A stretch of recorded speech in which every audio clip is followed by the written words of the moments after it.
Bueno, bienvenidos a todos, bienvenidos los que nos ven por medio de la internet también. Ahora le decía yo a Carlos que ahora sí está seria la cosa, ¿verdad? Porque está uno monitoreado por todo lado, ¿verdad? Pero gloria a Dios porque Dios permite, ¿verdad?, que la tecnología sea usada de la mejor manera, por lo menos para sus hijos, ¿verdad? Porque sabemos que muchas veces no se utiliza de una manera correcta, pero los que conocemos a Dios nos es de bendición. Entonces vamos a orar, darle gracias a Dios, darle gracias por su bondad, por su misericordia, ¿verdad? Señor, te damos gracias, Dios bueno, Dios misericordioso, gracias. Gracias por este tiempo que has apartado, Señor, en la eternidad, Señor, para que vengamos a aprender de tu palabra, de ti, Señor, para ser instruidos, para ser, Señor, enseñados conforme a tu perfecta voluntad, Señor, porque sabemos, Señor, que ese es tu deseo, Señor, que nosotros aprendamos todo lo que tiene que ver tus estatutos, tu dirección, Señor, lo que tú quieres, Señor, para nuestra vida en el día a día, Dios, porque eso es lo que nos lleva, Señor, por un camino correcto, Dios, poder tener tu palabra en nuestra mente, en nuestro corazón, en los momentos, Señor, que tenemos que tomar decisiones.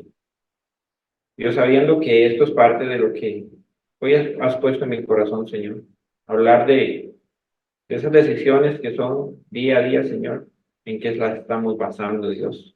Abre, Señor, nuestro corazón para recibir tu palabra, Señor, y habla a tu pueblo, Dios, usando este siervo, Señor, que es limitado, Señor, que no tiene ninguna capacidad si no fuera por ti, Señor. Porque sé, Señor, que yo estoy aquí, Señor, porque tú me llamaste a estar aquí, Señor. No por mí, porque por mí estaría en cualquier otro lado. Pero tú eres bueno, Señor, tú eres misericordioso y estamos aquí, no solamente mis hermanos que están sentados en este lugar, sino los que están conectados, Señor. Bendíceles, bendito Dios, con tu palabra. En el nombre de Cristo Jesús te lo pedimos. Amén. Bueno, el mensaje que Dios ha traído por medio de mi persona para esta noche, lo he titulado Decisiones temerarias. ¿Cuántas decisiones cree usted que ha tenido que tomar en la vida desde que usted nació hasta el día de hoy? ¿Cuántas decisiones cree que podamos haber tenido que tomar a lo largo de nuestra vida? Pues yo diría que son miles de decisiones, porque cada momento de nuestra vida tenemos que decidir.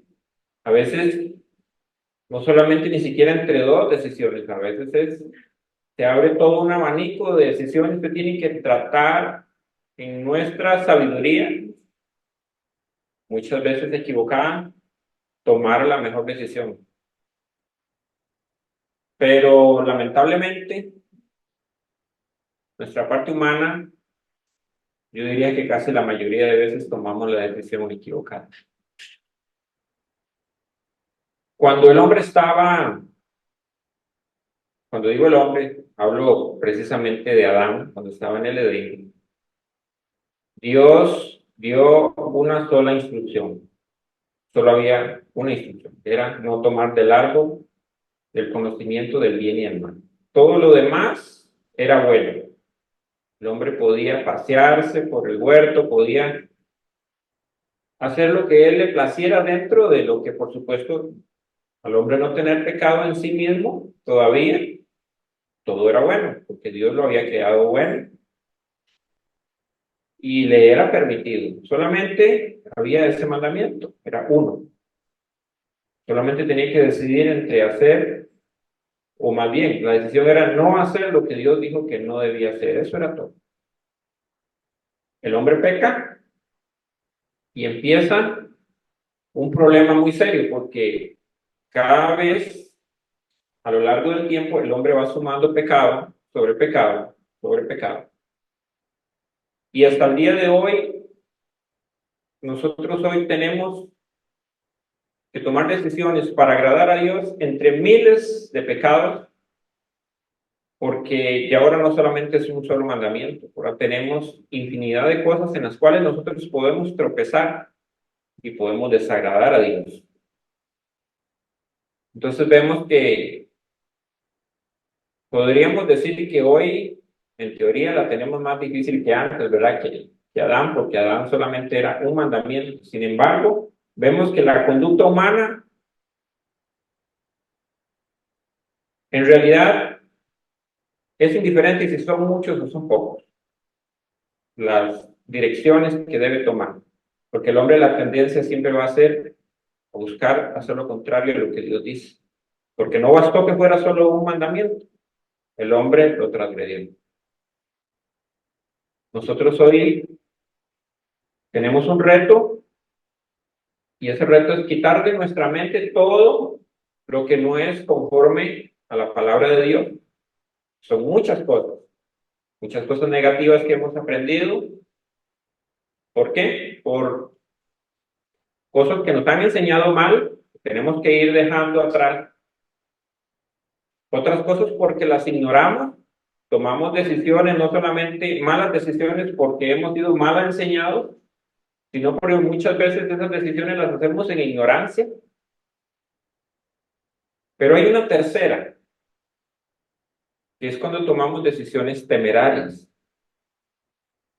Ahorita vamos a ver por qué le puse temerarias, porque está en la escritura muy puntualmente. Y quiero que leamos un momentito, que nos vayamos a Números capítulo 15, del verso 27 al 31. Porque vamos a ver que hay una diferencia para Dios entre una persona que toma una decisión ignorando que lo que está haciendo es pecado y una persona que toma la decisión de pecar aún en el mismo pecado, pero sabiendo que esto desagrada a Dios. Números 15 del 27 al 31. Vamos a leer primeramente hasta el 29 y luego vamos a leer el resto. Dice así: si una persona pecare por hierro, ofrecerá una cabra de un año para expiación, y el sacerdote hará expiación por la persona que haya pecado por hierro. Cuando pecare por hierro delante de Jehová, la reconciliará y le será perdonado. Póngale cuidado a esta palabra, le será perdonado. El nacido entre los hijos de Israel y el extranjero que habite entre ellos, una misma ley tendrá para el que hiciere algo por hierro. Hierro es cuando se hace algo sin saber que esto es contrario a la voluntad de Dios. O sea, puede ser porque ignoró o porque alguien le enseñó incorrectamente. No hay algo, eh, no hay conocimiento real en que lo que se está haciendo es transgresión delante de Dios. Y eso lo podemos nosotros vivir en el día a día. Nosotros podemos estar fallando a Dios constantemente sin siquiera darnos cuenta que estamos ofendiendo a Dios. ¿Por qué? Porque nosotros estamos en un proceso de aprendizaje y muchas cosas que hacemos equivocadas en el día a día, sin saberlo, estamos ofendiendo a Dios. ¿Pero de qué se trata esto? Se trata de que el que no conoce se instruya. ¿Para qué? Para que conozca lo que es agradable a Dios y lo que no es agradable a Dios. Ese es el mandato de Dios cuando dice que escudriñamos la palabra. Porque si nosotros decimos, bueno, entonces es mejor estar en desconocimiento porque es más favorable delante de Dios, porque vamos a tener un trato más favorable delante de Dios, eso no es excusa, porque entonces estamos cayendo en otro pecado, que es en el desobedecer, en que Dios nos manda a escudriñar su palabra, en el que podamos nosotros meter la mente de Cristo en nuestra mente y desechar todo lo que hemos aprendido incorrectamente. Pero ahora leamos el verso 30 para que vea lo que dice el Señor. Mas la persona que hiciere algo con soberbia, ahorita vamos a ver, porque la palabra soberbia tiene que ver con un pecado que está en el ser humano, que está desde que nace hasta que muere, el hombre tiene soberbia. Somos soberbios por naturaleza. Y eso lo lleva a tomar decisiones que ofenden a Dios. Dice, así el natural como el extranjero, o sea, no hace acepción de personas, no, no toma en cuenta de dónde es la persona, simple y sencillamente es para todos por igual. Ultraja a Jehová. Esa persona será cortada de en medio de su pueblo, por cuanto tuvo en poco la palabra de Jehová y menospreció su mandamiento. O sea, hay un conocimiento previo de que había un mandamiento. Los que pecaron por hierro no conocían el mandamiento, pero esta persona dice que menospreció el mandamiento del Señor, o sea, había un conocimiento de que ya estaba haciendo lo incorrecto. Dice, enteramente será cortada esta persona, su iniquidad caerá sobre ella.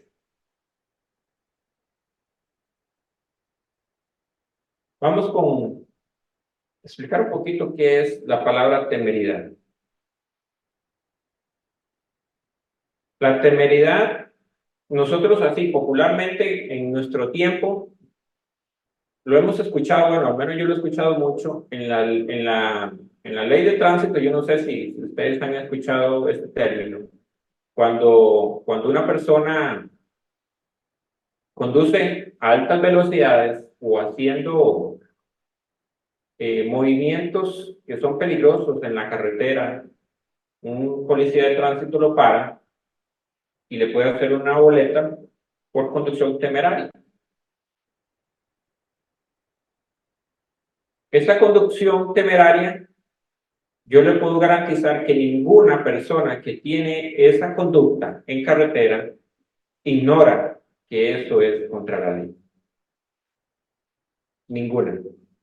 Todos somos conscientes, bueno, por lo menos los que manejamos, somos conscientes de que eso es una conducta que viola las reglas o viola la ley de tránsito. Por lo tanto, no hay ninguna excusa. Delante de un policía de tránsito no hay nadie que pueda decir, es que yo no sabía que no se podía conducir a esta velocidad, o que no se podía hacer una vuelta en una autopista, o conducir de derecha a izquierda como si la carretera fuera solo para uno, ¿verdad? Estas son conductas que aún, aunque no estén escritas en un rótulo, ya nosotros sabemos que eso no está bien. Muy al caso contrario, yo no sé si a cada uno de nosotros en algún momento nos ha pasado, a mí me ha pasado. Yo he ido por una zona donde no conozco y me ha tocado de que me he tirado contra mí. Ahora, eso no me exime de que pueda recibir una multa, porque sabemos que el policía de tránsito no conoce cuáles eran mis intenciones o cuál, por supuesto que no, porque es un ser humano. Pero en el caso de Dios es diferente. Ahorita lo vamos a ver por qué. Porque no se puede comparar una cosa con la otra. Uno se puede hacer por ignorancia o porque alguien me dio una dirección mal y me tiré contra bien, o porque no vi una rotulación y cometí una falta. Pero son dos situaciones totalmente diferentes. Una es en conocimiento y la otra es en desconocimiento. Y vamos a ver que esto tiene una importancia sumamente grande a la hora de que nosotros vivimos para Dios. ¿Y por qué digo esto?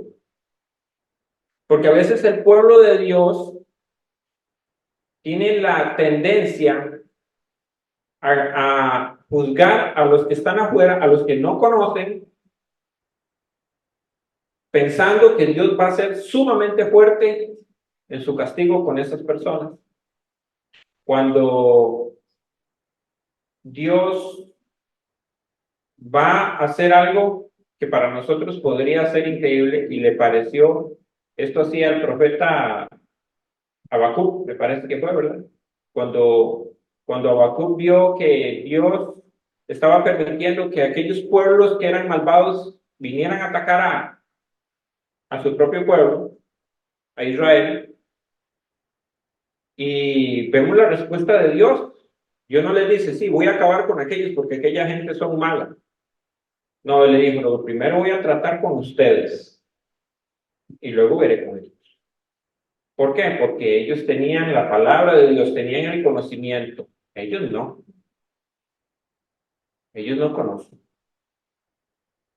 Y eso lo vemos constantemente en la palabra de Dios una y otra vez. Pensamos que Dios va a ser fuertemente castigar, habrá un castigo sumamente fuerte para los de afuera, pensando, y no significa que no sea así, pero pensando que nosotros estamos librados porque somos hijos de Dios, cuando los que tenemos mayor responsabilidad de atender la palabra de Dios somos nosotros, no ellos. Ellos no conocen.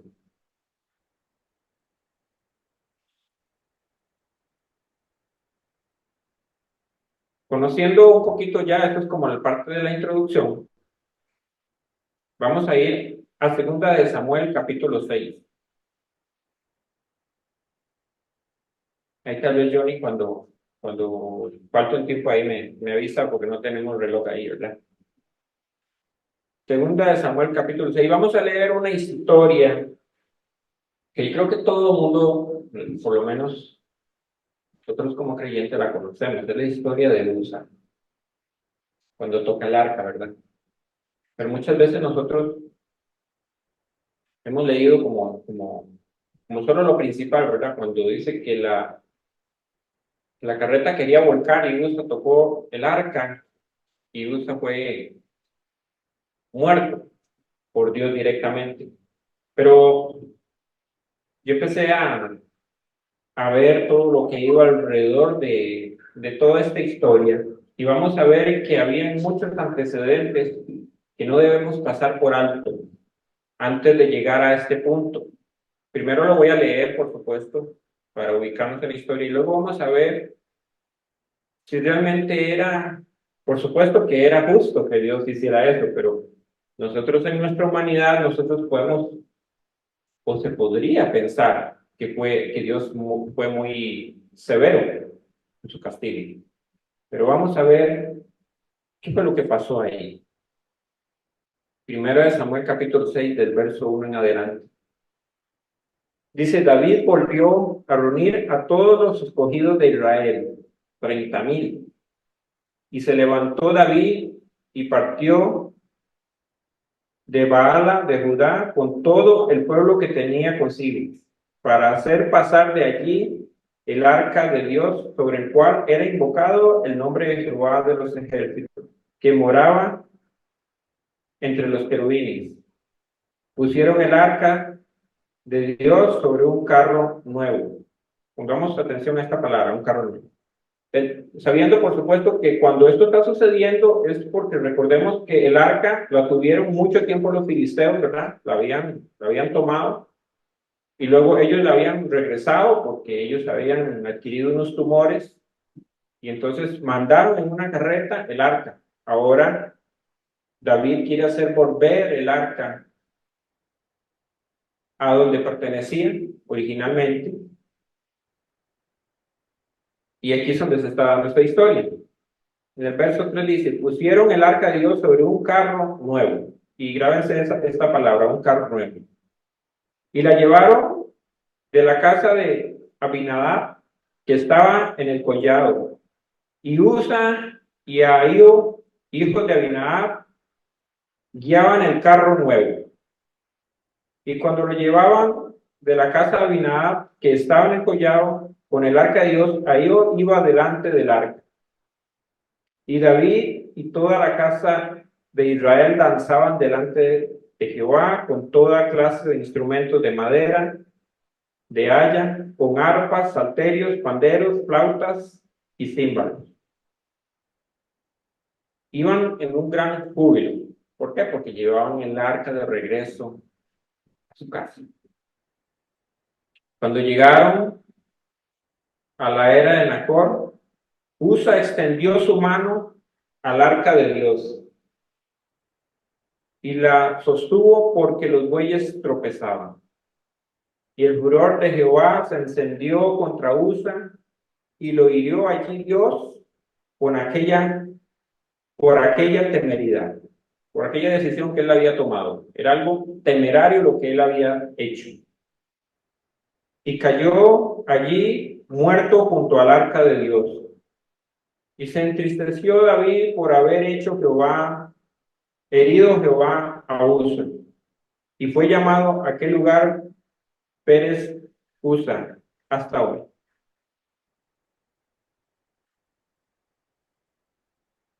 Realmente nosotros si nos quedamos con esta historia, así como está, y no analizamos todo lo que ellos tenían como información, el conocimiento que ellos podían tener, nosotros podríamos pensar, Dios fue injusto. ¿Por qué? Porque USA lo que hizo no fue con mala intención, o ustedes piensan que USA lo hizo con mala intención. Por supuesto que no. Lo hizo con la mejor intención. Pero hay algo que se podría estar pasando por alto, o se está pasando por alto, si nos quedamos solamente con esto. Realmente lo que hizo USA lo hizo en ignorancia, porque lo que nosotros hemos aprendido del Señor, trayéndolo a nosotros, tenemos que ir analizando un poquito. Lo que nosotros hemos aprendido y lo que estamos aprendiendo acerca de las cosas, por ejemplo, lo que nos presentó el pastor hoy, lo que significa el encendido de las velas, todo lo que tiene que ver con los mandamientos de Dios. Nosotros podríamos pensar que una buena intención violentando un mandamiento de Dios, Dios lo va a pasar por alto. Pero nos damos cuenta de que no es así. Dios es muy claro cuando da un mandamiento. Y es aquí donde quiero, o me gustaría, como dice el pastor, y quitar esa palabra, querer, ¿verdad? Me gustaría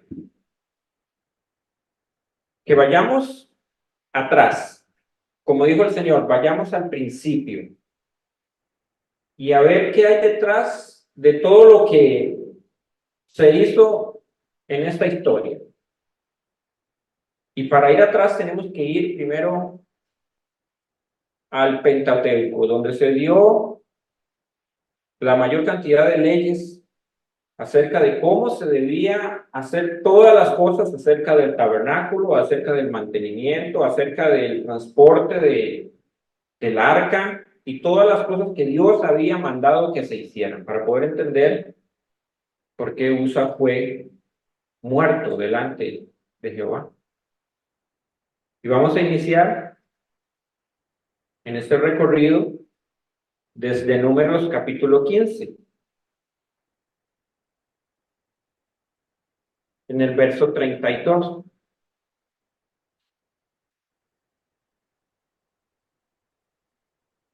Pero esto solamente, no vamos a ir directamente a la ley, sino que vamos a ver un ejemplo solamente de una persona que hizo algo similar antes de entrar directamente a la ley, antes de entrar directamente a lo que Dios había mandado. En Números capítulo 15, verso 32 dice, estando los hijos de Israel en el desierto, después de que había salido, por supuesto, de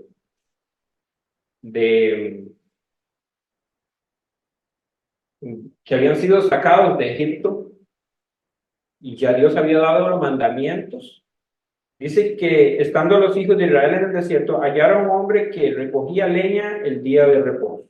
Y por eso quiero, y tal vez podremos pensar, pero qué insistencia con hablarlo del día de reposo, pero es que es importante que nosotros entendamos la importancia que tiene para Dios el que cumplamos los mandamientos, y esto no se sale de los mandamientos del Señor.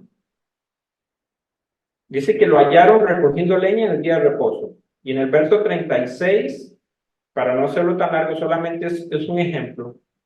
Dice, entonces lo sacó la congregación fuera del campamento. ¿A quién? A este hombre.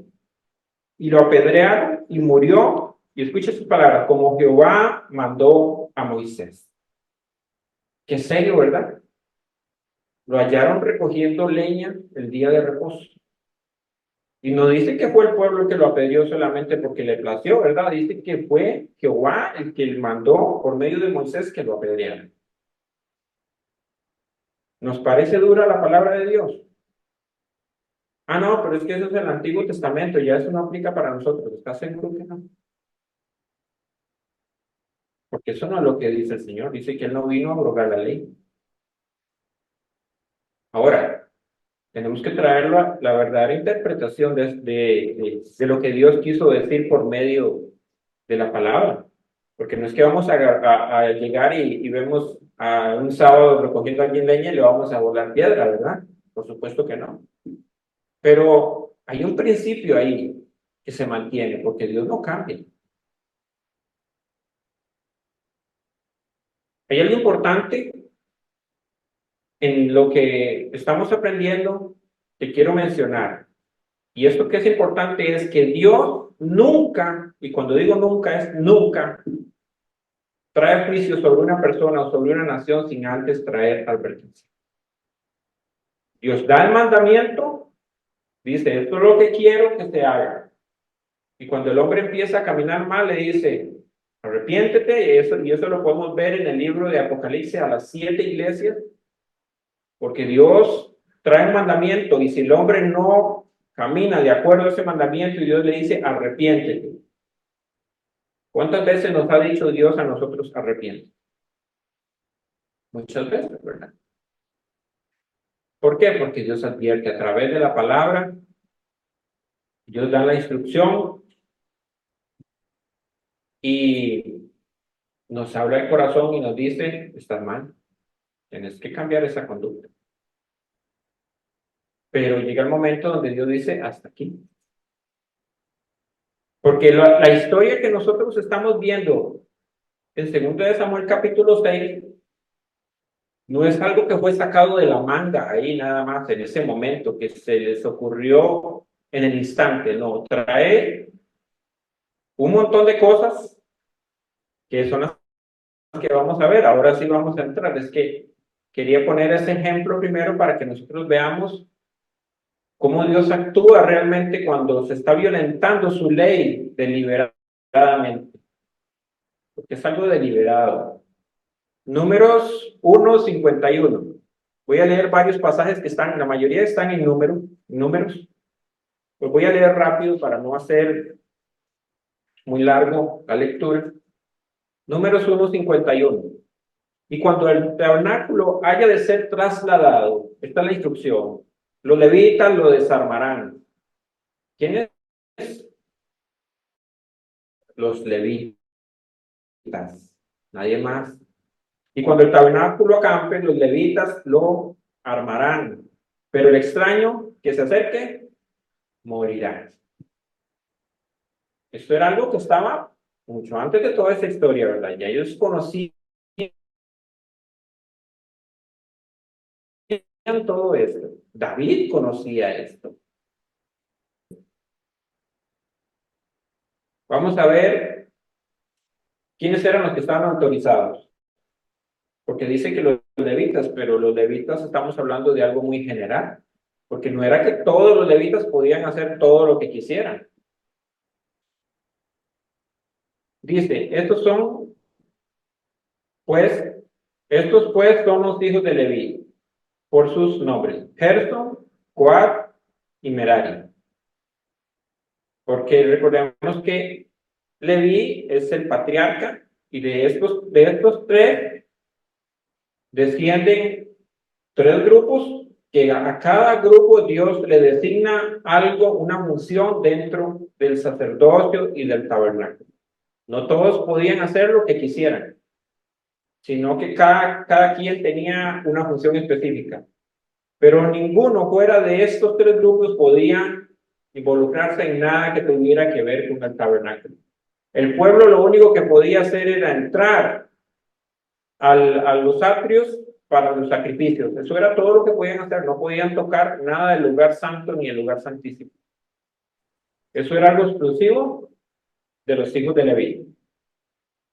En Números 3:39 nos dice: todos los contados de los levitas que Moisés y Aarón, conforme a la palabra de Jehová, contaron por sus familias, dice, todos los varones de un mes arriba fueron 22,000. ¿Por qué menciono esto? La cantidad de los que fueron contados. Porque tal vez en algún momento podría alguien pensar, bueno, es que en esta historia, cuando Usa y Ahío dice que él iba delante del arca, podríamos pensar, bueno, es que en ese momento tal vez no habían suficientes levitas, no había suficientes personas que pudieran encargarse del transporte del arca a donde correspondía. Pero aquí nos dice que habían 22,000. Había suficiente para cumplir lo que Dios había pedido. No era que había escasez de trabajadores, de lo que Dios estableció. En Números 4:24 vamos a ir agregando instrucción para darnos cuenta lo que Dios va pidiendo a lo largo del camino. Este será el oficio de las familias de Gersón, uno de los hijos de Leví. Y vamos a ver a los tres cuáles son las funciones de cada uno. Para ministrar y para llevar. Llevarán, dice, las cortinas del tabernáculo, el tabernáculo de reunión, su cubierta, la cubierta de pieles de tejón que está encima de él, la cortina de la puerta del tabernáculo de reunión. Eso es parte de la función principal, que no vamos a mencionar exactamente todas las funciones porque se nos haría muy largo. Pero esta era la parte que le correspondía a Gersón. Eso era lo que ellos podían hacer. Las funciones de Merari están en Números 4:31. Este será el deber de su cargo para todo su servicio en el tabernáculo de reunión. Las tablas del tabernáculo, las barras, sus columnas y sus vasos. Eso era lo que estaba encargado para los meraritas, ¿verdad? Y ahora vamos a ver para los hijos de Coat. Está en Números 4:4. El oficio de los hijos de Coat en el tabernáculo de reunión. En el lugar santísimo será este. Cuando haya de mudarse el campamento, vendrán Aarón y sus hijos y desarmarán el velo de la tienda y cubrirán con él el arca del testimonio. Ni siquiera era que podía ir como quisiera, dice que tendrá que ser cubierto. Pero aquí no vemos a nadie más que tenga ningún oficio dentro del transporte del arca. En este caso, solo los coatitas podían hacer este trabajo. Ni siquiera Gerson o Merari. A ellos no se les dio eso. No se les dio esa orden. Ahora vamos a Números 7:6.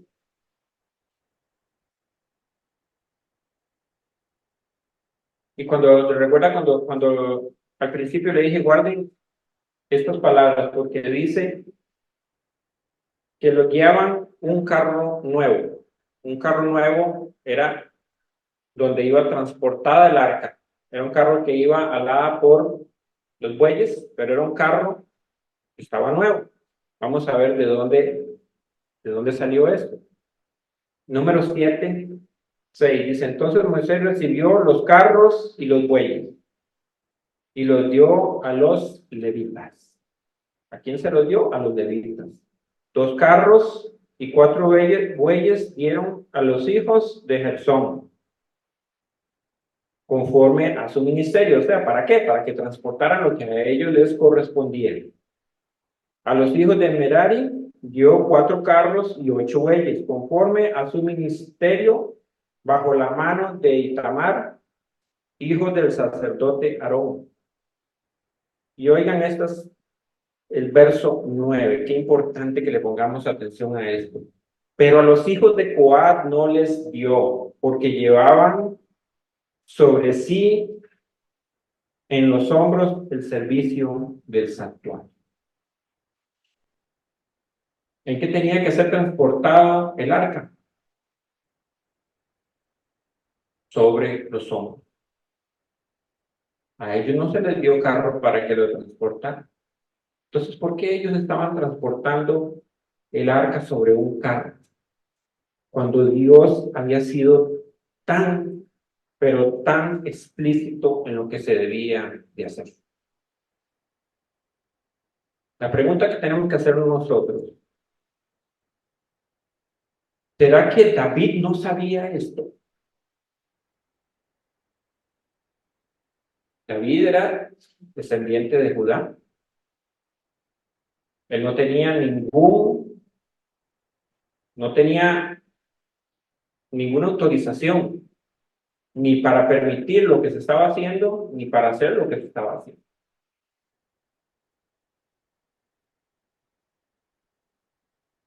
Si vamos viendo que hay un desafío a lo que Dios había establecido, no fue algo fortuito o en ignorancia, porque si nosotros pensamos que esto fue que se pasó por alto por el desconocimiento, si así hubiese sido, probablemente el juicio de Dios no hubiera sido de esa manera.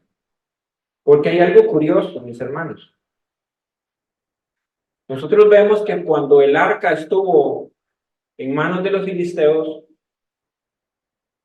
nosotros oímos en la historia que ellos adquirieron tumores y que tuvieron problemas bastante feos. Pero había un propósito para eso. ¿Cuál era el propósito? Que el arca tenía que regresar donde correspondía. Ellos tenían el arca, pero no era de ellos. Pero en ninguna parte de la escritura, y ustedes pueden buscar, podemos ver que a los filisteos Dios los fulminara como fulminó a este hombre Uso. Y podríamos pensar, ¿no? Pero es que seguro no tocaron el arca. ¿Ustedes creen que no lo tocaron? Por supuesto que tuvieron que haberla tocado. Ellos tuvieron que haberla montado sobre la carreta, tuvieron que haberla trasladado, tuvieron que haber hecho muchas cosas. Ellos no sabían que esto había sido escrito, que solamente los levitas podían levantarla sobre sus hombros. Entonces, ¿por qué esas personas no? La escritura no nos dice en ningún momento que Dios fulminó a estas personas de esa manera. Yo sé que así les crecieron tumores, pero como les digo, había un propósito.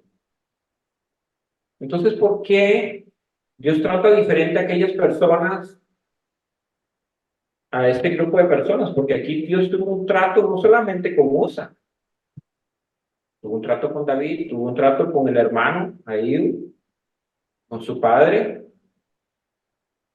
con todas las personas que iban ahí, que iban cantando, danzando, que iban tocando instrumentos, iban felices, pero violentando la ley del Señor.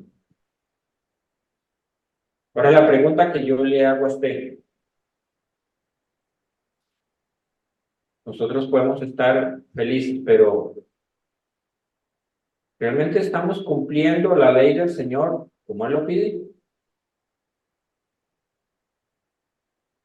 Porque nosotros podríamos pensar en la ley del Señor como algo ritual, porque estamos hablando de que aquí son asuntos prácticamente meramente rituales, no hablando de conducta. Pero cuando Dios nos habla y nos dice que pasemos por alto la ofensa, que perdonemos, que oremos por los enemigos. Creemos que esto no es igual de grave como esto, que nosotros en conocimiento de que sabemos que eso es lo que tenemos que hacer, no nos importa, no nos importa lo que Dios nos está pidiendo como mandamiento y pensamos que Dios lo va a pasar por alto. Si sabemos que tenemos que hacerlo. Ay, es que yo no siento perdonar o no siento. ¿Y quién dice que Dios está pidiendo que nosotros sintamos? En ningún momento Dios ha dado como opción lo que Él ha establecido como conducta. Dios dice esto es así y se hace así. Nosotros no estamos como en la Asamblea Legislativa, ¿verdad? Que hay que votar a ver cuál es la mejor decisión. Dios dice ya cuál es la mejor decisión. Y por eso es la que tenemos que optar. Por eso iniciamos con decisiones. Porque una cosa es si yo decido en desconocimiento, que para eso estamos aquí, para dejar el desconocimiento y para ir aprendiendo. Porque si no estamos aprendiendo cuál es la voluntad de Dios y solamente estamos aquí para calentar una silla, entonces no estamos haciendo nada. Porque el mayor juicio va a ser, porque estamos aprendiendo, queramos o no, estamos escuchando cuál es la voluntad de Dios, o no es así.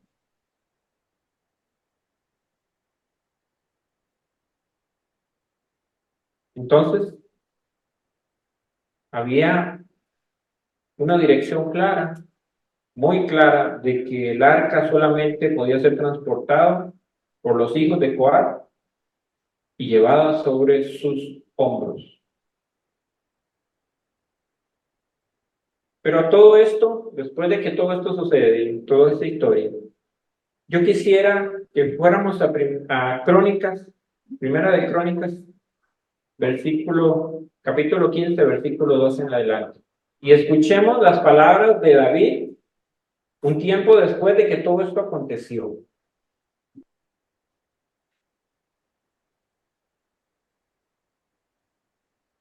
Y pongámosle atención.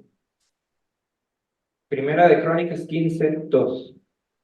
Entonces dijo David, el arca de Dios no debe ser llevado sino por los levitas. Porque, ¿por qué David menciona esto? Porque resulta que cuando aquella historia se dio, David tuvo miedo y no quiso transportar el arca, sino que quedó un tiempo de donde Obed-edom, un largo tiempo, porque David, después de esto que había sucedido, tuvo temor de lo que Dios había hecho y no la transportó. Pero ahora llegó el tiempo de que David dice, sí, ahora sí la vamos a transportar, pero vea las palabras de él. Entonces dijo David, el arca de Dios no debe ser llevado sino por los levitas. Ahora sí lo tiene claro. Ahora sí aprendió. Porque a ellos ha elegido Jehová para que lleven el arca de Jehová y les sirvan perpetuamente. Ahora vamos al verso 12.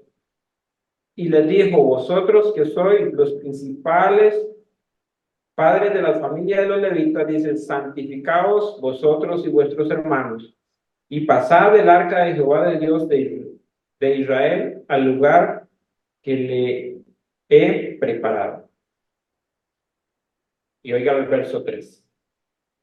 Pues por no haber hecho así vosotros la primera vez, hablando de aquel momento, Jehová vuestro Dios nos quebrantó, por cuanto no le buscamos según sus ordenanzas.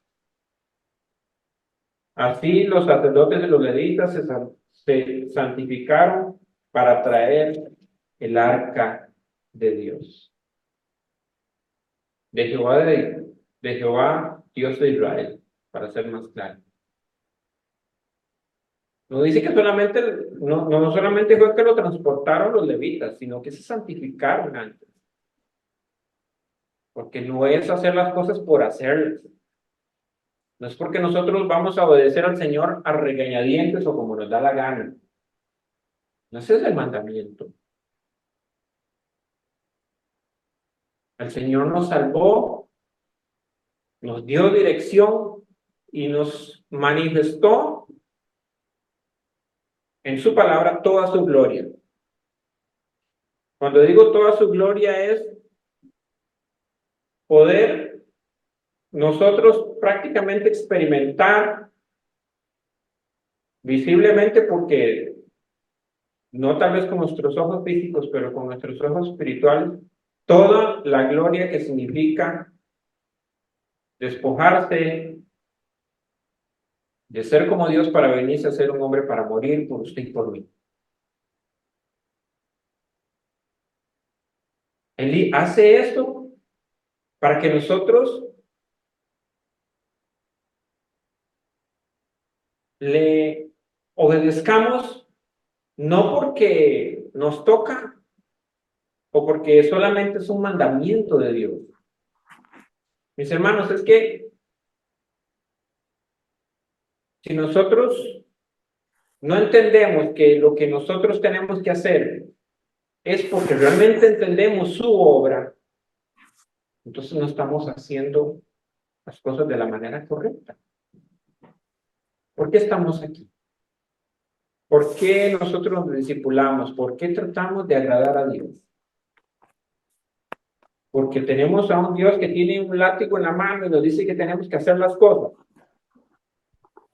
O porque está escrito ahí nada más, porque dice que hay que hacerlo así.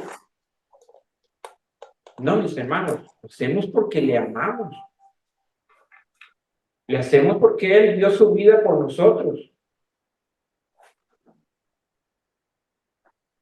Y es ahí donde Dios no solamente pide que hagamos el trabajo, que hagamos lo que tengamos que hacer, sino que nos santifiquemos para honrarle a Él. ¿Qué es santificarse? Es apartarse de todo lo que no es conforme a su voluntad. Es que renunciemos a lo que a mí me parece, porque lo veo más fácil, o porque creo que Dios se va a agradar a pesar de que vaya en contra de su voluntad. Porque yo no sé realmente en qué estaba pensando David y estas personas cuando estaban haciendo lo que estaban haciendo. No sé si estaban pensando de que Dios iba a pasar por alto porque lo estaban haciendo de corazón, porque sin duda, por la forma en que lo estaban haciendo, ellos creían que estaban agradando a Dios, aún a sabiendas de que estaban violentando sus estatutos, sus mandamientos, porque Él lo dice muy claro, por cuanto no le buscamos según sus ordenanzas. Mis hermanos, usted y yo podemos buscar al Señor de mil formas, pero si no le buscamos conforme a su palabra, no va a servir de nada, porque Él dio una instrucción y Él dice cómo quiere ser adorado. No es a nuestra manera, esa es la manera que Él estableció. Voy a terminar de leer el verso 15 ahí donde estábamos. Dice, y los hijos de los levitas trajeron el arca de Dios puesta sobre sus hombros en las barras, como lo había mandado Moisés, conforme a la palabra de Jehová. Viendo todo esto, ahora qué podemos concluir de esto. ¿Debía el Señor pasar por alto lo que había hecho con Usa? Por supuesto que no. Por supuesto que no, porque era un desafío directo a lo que Dios había establecido. ¿Queremos nosotros realmente seguir desafiando a Dios? Y yo sé que cada uno de nosotros sabrá, porque Dios tiene un trato personal con cada persona. Las luchas que tiene usted no son las luchas que tengo yo. Tengo cosas que sé que tengo que cambiar. Cada uno de ustedes sabe qué está haciendo mal delante de Dios. Sabe que tiene que cambiar.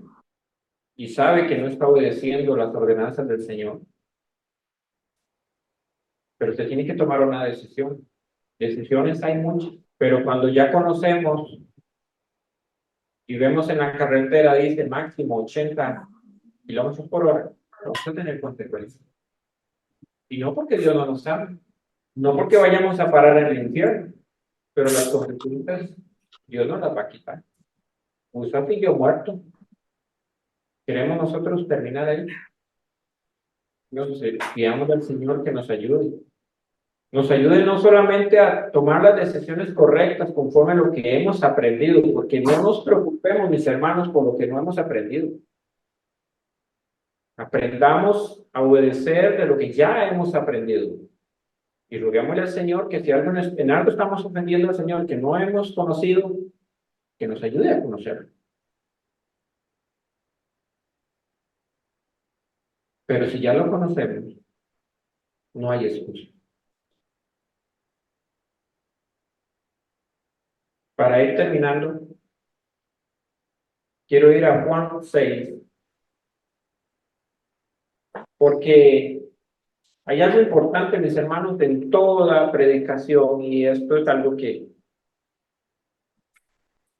cada uno debemos de tener en cuenta siempre, porque nos podemos quedar solamente con una historia de moralidad, de decir, es que eso es lo que tenemos que hacer, eso es lo que a Dios le agrada, y sí, es importante, obedezcamos al Señor, pero nuestro modelo siempre será nuestro Señor Jesucristo. Si nosotros no lo volvemos a Él, volvemos a ver la mirada hacia Él y ponemos nuestros ojos en Él, nada de lo que digamos aquí tiene sentido. Solo serían palabras tiradas al aire, palabras motivadoras. Pero cuando nuestra fe y nuestra confianza está puesta en Cristo, que es el autor y consumador de la fe, entonces las cosas cambian, porque Él es nuestro modelo. Y en Juan 6:38, unas palabras de nuestro Señor que nos dejan muy claro cuál debe ser nuestra meta, nuestro norte. Dice, porque he descendido del cielo no para hacer mi voluntad, sino la voluntad del que me envió.